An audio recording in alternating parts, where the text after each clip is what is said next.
Cuba, कभी China और कभी रशियन वालों से वो आंख मचोला नैन मटक्का करती है, नॉट लिटरली पॉलिटिकली नैन मटक्का करती है। अब वाइसराय वेनेजुएला का मार्को रूबियो, ये बिल्कुल क्लियर है। ट्रंप और जो उसकी सरकार है, अपडेट ये है कि जो जंगी बेड़ा था, जो वॉर मशीनरी थी, उसको वेनेजुएला में बढ़ाया गया है। ट्रंप ने सेकंड स्ट्राइक के लिए कभी भी तैयार है अमेरिका, और डॉल्सी को बताया गया है तो आप अमेरिका के रास्ते पे चलो, नहीं तो आपके लिए अच्छा नहीं होगा। अब जो मारिया है, मारियो ने आरोप लगाया, कह रहा है जी ये औरत बहुत ही बेकार है, ये माफिया है, ये हर उल्टे सीधे काम करती है, और इस पर एक बहुत गंदा आरोप लगा है, आर्म्स, ड्रग्स स्मगलिंग, ट्रैफिकिंग, सब कुछ। कह रहे कि यहाँ पे ये इंट्रोगेशन में लोगों को मारने का काम इसने किया है, कस्टोडियल इंट्रोगेशन में लोगों को मारने का काम इसने किया है। तो ये cannot be alternate, I am the alternate. अगर आज मैं चुनाव लड़ू, मारी क्लोडिया कह रही है, अगर आज मैं चुनाव लड़ू तो मेरे को 92% वोट मिलेगा, मैं जीत जाऊंगी। तो अमेरिका और सीआईए उसे गेम में लिया है। So Maria is back into game. अगर डॉल्सी नहीं मानेगी तो मारिया करेगी। पीट हेग्सेथ ने आज सीधा सीधा वार्निंग दी है अमेरिका और चाइना को। पीट हेग्सेथ कहता है वेनेजुएला में जो हुआ, अभी वेनेजुएला के और भी अपडेट है, कह रहा वेनेजुएला में जो हुआ, जो आपने अमेरिका की मिलिट्री ताकत देखी, America is increasing the game. America अपना गेम बना रहा है, और अमेरिका बहुत जल्दी military dominance, absolute military dominance की ओर जा रहा है। और ये मैं दोनों को बता रहा हूँ। बेसिकली धमकी पुतिन को नहीं थी, पुतिन से ना अमेरिका लड़ सकता ना लड़ना चाहता, धमकी थी चाइना को, कि जो चाइना के ताइवान को लेके इरादे थे उनको स्कटल करना था। देखिए ताइवान में क्या हुआ, कम्युनिस्ट पार्टी में दो खेमे बढ़ गए। पहला खेमा कहता है कि जी अगर ट्रंप ये कर सकता हम भी जाके लेते ही। दूसरा खेमा कहता बेटा औकात देखो अपनी, तुम्हारा हथियार सिंदूर में पिटा, तुम्हारा हथियार तुम्हारी बांग्लादेश में टैंक फट जाती है, कंबोडिया की जंग में तुमने हथियार दिए वहां भी पिट गए, और अब जो हालत हुई है वेनेजुएला की वो तुम्हारे कारण हुई है। जो तुमने वहां बिलियंस ऑफ डॉलर लगाया कि निकोलस माडुरो तेल ज्यादा पंप ना करे, जो तुमने एयर डिफेंस सिस्टम दिया, जो तुमने अपने बंदे पहुंचाए, जो चाइना के कुछ बंदे ऐसा माना गया है मारे गए हैं आपके what do call this Venezuela में। तो now you have to really go and look back, where do you go wrong. तुम ऐसे इक्विपमेंट, ऐसी हालत में अगर तुम्हें लगता है कि तुम जाके अमेरिका से लड़ पाओगे with full American might and NATO and all, पीछे तुम्हारी औकात नहीं है। ताइवान भूल जाओ। इस अमेरिका के प्रदर्शन के बाद, सुनिएगा, इस अमेरिका के प्रदर्शन के बाद ताइवान भूल जाओ। अब समस्या, ताइवान भूलोगे तो करोगे क्या? और अब फिर चाइना ने भी अपना गेम चला। चाइना ने क्या किया कि चाइना पिछले 2 महीने से, 1.5 महीने से, जब तक नेशनल स्ट्रेटजी डॉक्यूमेंट आया, उन्होंने साउथ कोरिया को फंसाना शुरू किया। आज साउथ कोरियन लीडर की उनके साथ सेल्फी आ रही है, तो कह रहे भाई शी जिनपिंग की पीछे बातें हो रही थी, 2 महीने बाद उन्होंने अपने रिलेशन को पब्लिक किया। उसमें भी कुछ अर्थमेटिक्स है, वो खैर मैं समझाऊंगा, आज वो मेरा विषय नहीं है। तो China is trying to get South Korea on its side, क्योंकि नॉर्थ कोरिया किम के साइड में है। ठीक है, कल किम में बैलिस्टिक मिसाइलें चलाई, कह रहा जी मैं तो बैलिस्टिक मिसाइलें चलाऊंगा। तो South Korea doesn't want to be caught in the clash of titans. कहता थोड़ा मैं चाइना को भी थोड़ा खुश रखता हूँ, थोड़ा अमेरिका को भी खुश रखता हूँ। बट ये अमेरिका के लिए बैड न्यूज है, आपका एक एलाई शी जिनपिंग की गोद में जाके बैठ गया है। अच्छा, ताकाशाकी को बुलाया है, मिस जापान की जो प्राइम मिनिस्टर है, उनको ट्रंप ने बुलाया है। ये वहां कहानी चल रही है। वेनेजुएला में सेकेंड वॉर की पूरी पॉसिबिलिटी है।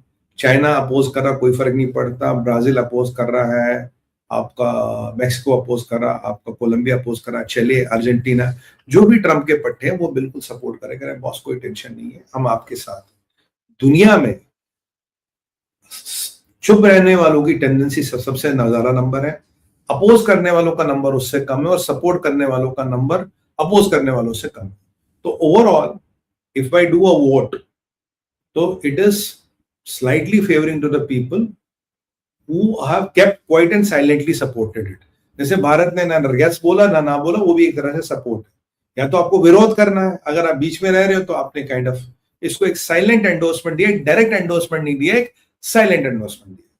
तो बॉस ये भारत, ये इनकी पोजीशन है। तो अब सारी क्वेश्चन फिर घूम रही है, सारी क्वेश्चन फिर घूम रही कि भाई अब कैसे करें, क्या करें, कैसे बचाएं, क्या करें। इतने में ट्रंप और पीट हेग्सेथ वार्निंगें दे रहे हैं कि कोलंबिया को वार्निंग दी है, आपके ईरान को वार्निंग दी है, और आपके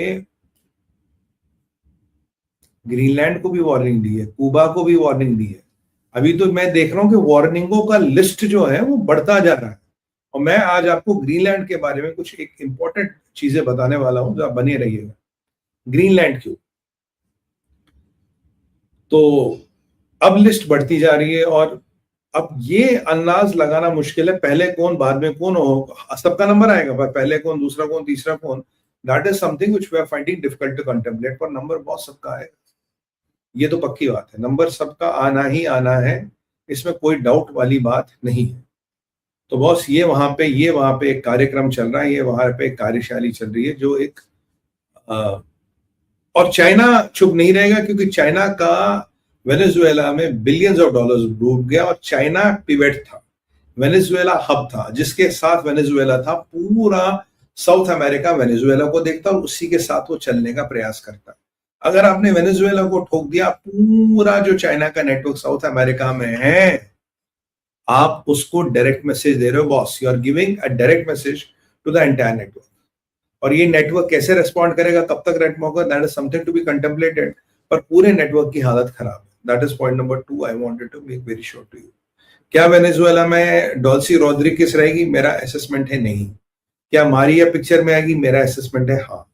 क्या मार्को रूबियो वाइसरॉय रहेंगे? मेरा असेसमेंट है हाँ। और जितनी कंपनियां अमेरिका में हैं, तो तेल से संबंधित, पाइप से संबंधित, ऑयल एंड गैस, उन सबको बोला भैया पहुंचो मैक्सिको, और मैक्सिको में पहुंचो वेनेजुएला, और वेनेजुएला में जल्दी से जल्दी तेल निकालना है, क्योंकि gold is gold when it's sold. पर कुछ महीने लगेंगे by the time they fix the infrastructure and they get the oil out, पर ये और तेल निकलेगा ही निकलेगा। और आप देखिएगा जब वेनेजुएला का तेल निकलेगा, उससे पहले रशिया के सैंक्शन भी हट जाएंगे। Before Venezuelan oil hits markets through America, Russian तेल पे सैंक्शन सारे हट जाएंगे। ये मेरा प्रेडिक्शन आज लिख लेना डेट और टाइम के साथ। This is what the bigger game plan is. तो रशिया इसमें कुछ बोलने वाला नहीं है, बट चीजें थोड़ी गड़बड़ हो रही है। तो वेनेजुएला के आसपास पूरा चाइना का नेटवर्क खेला, और ये चाइना अब बिल्कुल जख्मी बिल्ली की तरह घूम रहा, जो अपनी धूम चबा रहा है। ये ताइवान पे अटैक करे ना करे, पर भारत को मेरे हिसाब से अब भी सतर्क रहने की जरूरत है विज़-अ-वी चाइना, बिकॉज ताइवान पे कुछ भी करने के इम्प्लीकेशन है, भारत पे कुछ ज्यादा इम्प्लीकेशन नहीं है। पर मैं मानता हूँ भारत तैयार है, भारत की सेना तैयार है, और देखते क्या रहता है। ये था जी वेनेजुएला का अपडेट। अब ईरान का एंड गेम। ईरान में 75 सिटियों में प्रोटेस्ट है, ईरान में मरसाद में भी प्रोटेस्ट पहुंच गए हैं। ईरान में प्रोटेस्टों का लेवल अब ये है कि डेथ टू खमेनी के पोस्टर लग रहे हैं, डेथ टू मुल्ला रिजीम के पोस्टर लग रहे हैं, शाह रजा पहलवी के पोस्टर लग रहे हैं, और ट्रंप ने कह दिया we are all locked and loaded to go. अब यहाँ